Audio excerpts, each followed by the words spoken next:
Hello and welcome to the channel. So today we're going to talk about two young talented centre-backs. So Goncalo Inacio from Sporting Lisbon and Fikayo Tomori, who plays for Real Madrid. Sorry, who plays for AC Milan. Real Madrid on the brain today.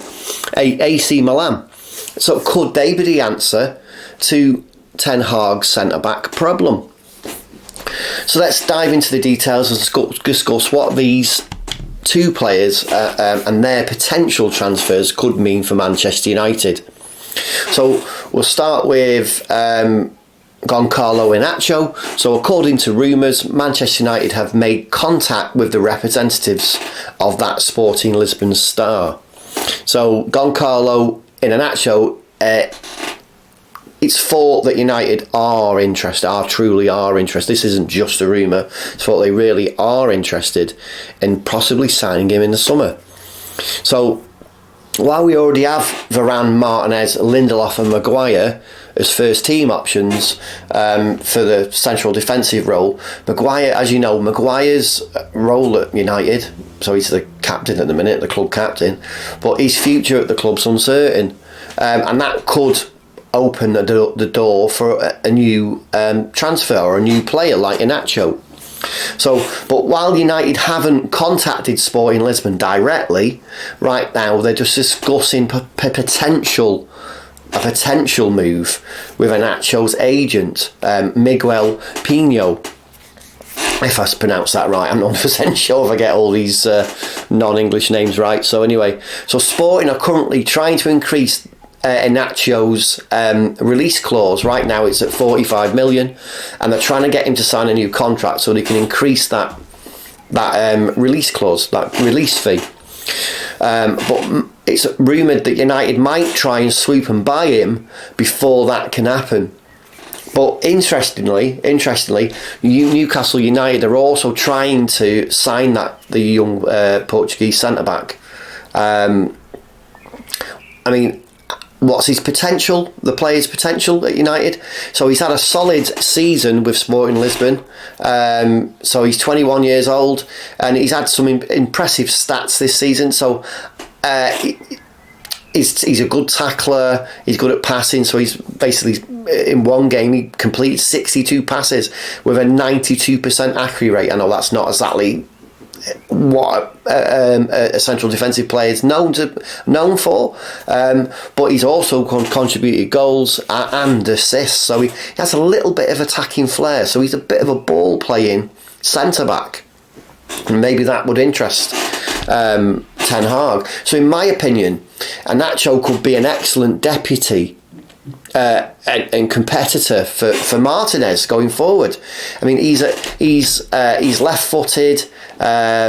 He has a commanding presence inside the box and outside of the box.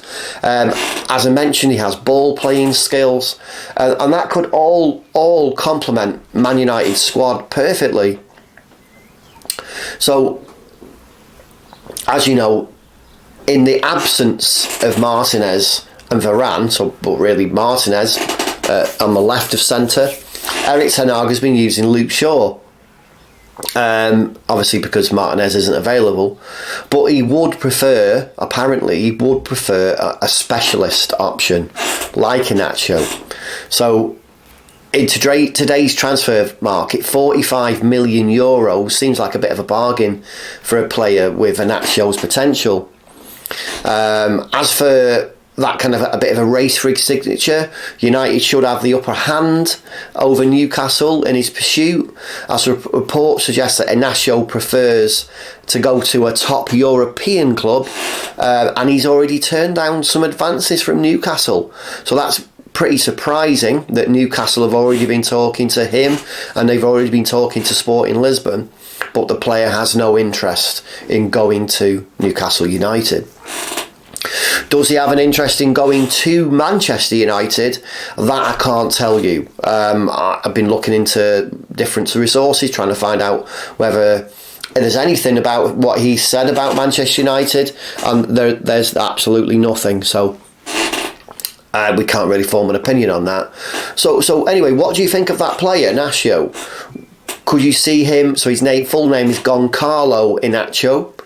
Do you think he'd be the perfect partner, say next to Varane, or a stand-in for Martinez, or a perfect partner if Maguire goes, a perfect partner for Lindelof? Share your thoughts in the comments below and let me know. Now, obviously I'm talking in this video, I'm talking about two potential central defensive targets that apparently United are rumoured in. So we've got some more exciting news about another potential signing. A signing that could really strengthen our defence and give us that more strength in depth, which Ten Hag really does need. So who am I talking about? Obviously I'm talking about Fikayo Tomori. He's been putting in some impressive performances for AC Milan this season. He's 25 years old and he joined AC Milan on a permanent contract from Chelsea back in 2021.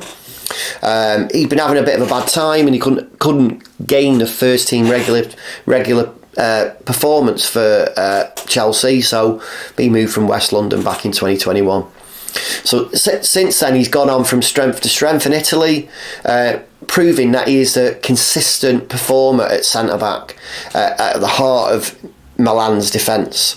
So this season he's started 27 Serie A games, and his impressive stats are like averaging 2.3 tackles and 2.1 interceptions per game in the competition, and that's not to mention that he's also made 1.9 and up to 3 tackles in the Champions League. So that's basically helping the Rossoneri reach the semi-finals of that competition. Will they go any further than that? Possibly not. I mean, whoever it is, they're going to face either Real Madrid or Manchester City anyway. Talking about Tomori again, I mean, his excellent form might have just get him into the England lineup as well, especially given that Harry Maguire and his recent struggles. So maybe the England manager can have a better look at him. So now the rumours suggest that United and Paris Saint-Germain are both in for Tomori for that potential summer transfer. It's said that an offer of anywhere from 50 to 60 million euros, so that's 43.9 million pounds to 52.7 million pounds, might convince Milan to let him go. The question is though, would Ten Hag be ready to pay that price? One factor that could impact this move is whether we can whether we can offload, whether we can get rid of Harry Maguire. You've got to admit, he needs to go. Now, if that happens, Tomori could be a fantastic addition to our defence. Now, I'm not suggesting in this video that we buy both Inacio and Tomori. I think probably Lindelof, if he stays, if the better games he's played in the absence of Varane and Martinez, has convinced Lindelof that he is wanted by the club and he stays. So Inacio or Tomori would be a good option to give us that additional strength in depth in central defence. We don't need both. But what also I'm not doing in this video is I'm not comparing either of those two players. I think that's something, if you want me to do that, let me know in the comments below, and I'll prepare a video for that, and we'll look at the stats in depth for the two players and how they might compare. In fact, I'm doing a video like that on Jude Bellingham and Casemiro, so watch out for that. That's coming in the next day or two. So why would Tomori be a good signing for United? Well, he's already earned praise from AC Milan and Italy legend Paolo Maldini for his apparently interesting qualities. He could initially serve as a deputy to Rafael Varane and obviously Alessandro Martinez, and eventually become a key player as Varane ages. I mean, he's getting on. He can't play every game. He can be a little bit injury prone if he plays too much, so we do need a good stand-in. Now, some might say, well, we've got Lindelof. Lindelof can play there. He can. Yes, he can. He can. But the more cover we have, the more options that Ten Hag has, the better we do in future seasons. So he can stand in for Varane, he can stand in for Martinez. if they deal with injuries, or just if Ten Hag feels like they need a rest. Plus, a move to United, as I mentioned before, could boost Tomori's chances of becoming an England regular under Gareth Southgate. You know, it's just an opinion. I think maybe that could happen. So what do you think? What do you think? Would Fikayo Tomori or Inacio be a perfect fit for our defence? Let me know in your thoughts in the comments below. And please remember to like the video if you like it. And if you don't subscribe, please subscribe. Thank you for watching. I'll see you in the next video.